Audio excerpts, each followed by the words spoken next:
Homestand started out in disappointment with the A's and then the Marlins. Mets not really taking advantage of them, but it ended on a positive note. What have the Mets shown you this series against Baltimore? You know, Sal, for me, I think they just reinforced what I thought about them. They've got a flair for the dramatic, right? They're resilient. They can take a punch.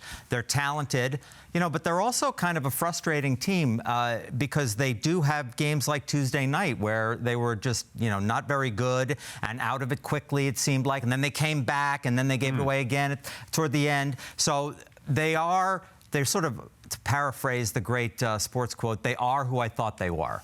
You know what I mean? They're going to be on the fringes of this playoff race as we go forward here for the rest of the season, and that's the nicest thing I can say about them right now. But that they may win. They may get the third wild card spot.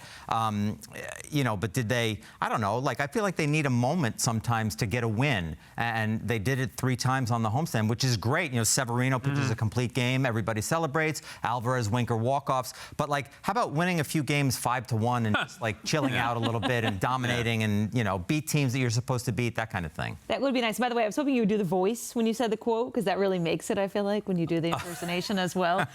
No, but I agree. A blowout would be nice, but this is the Baltimore Orioles. This is a team that's been in contention for one of the best teams in baseball all year. To go out to take 2 of 3 against a team that is having some struggles right now. They did what they were supposed to do, which is what we said earlier in the week. They beat up on a Baltimore team that is having a lot of bullpen issues, and you saw that. You know, they got to Kimbrel, they got to Sir Anthony Dominguez twice for 2 of these walk-offs, and I think this was a galvanizing win. I mean, it is August. It is way too early to say that this was a must-win, but this was a series that was there for the taking, and I thought they did a really good job of making sure that they head to the West Coast feeling good about themselves. You don't appreciate the flair for the dramatic? I mean, I enjoy it. I mean, it's like every single game is like that, though, right? I mean, I feel like they've had the highs and lows the whole season. That's true. Every walk-off win is a game that you only won by 1 run.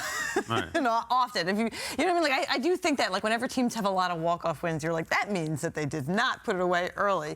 But I do think that there's a lot to like. I mean, I feel like all of last year and into the winter, what we were talking about is, like, they have no power without Pete Alonso, sort of who can win the game with 1 swing. And so to see these walk-off wins is really exciting. And then the pitching from Minaya was great today, but I thought the Severino complete game, I mean, to get a complete game from a pitcher that they sort of not took a flyer on, but these were interesting signings in the offseason. To get really good starts from Minaya and Severino, those were signings that it was like, let's see if any of these will work out. And to have them both work out in one series is really impressive for the front office. And I think the most important thing you touched on there, where you're saying, well, they're going to be in it the rest of the way. Yeah, they will. Yeah, and that's important because a lot of people, many times myself included, 0-5, you know, 11 games under, had them left for dead. But I learned since they responded back from being 11 games under, I never said that this team was going to quit or go away. They may not make the postseason. Maybe they're just not good enough. We'll find out.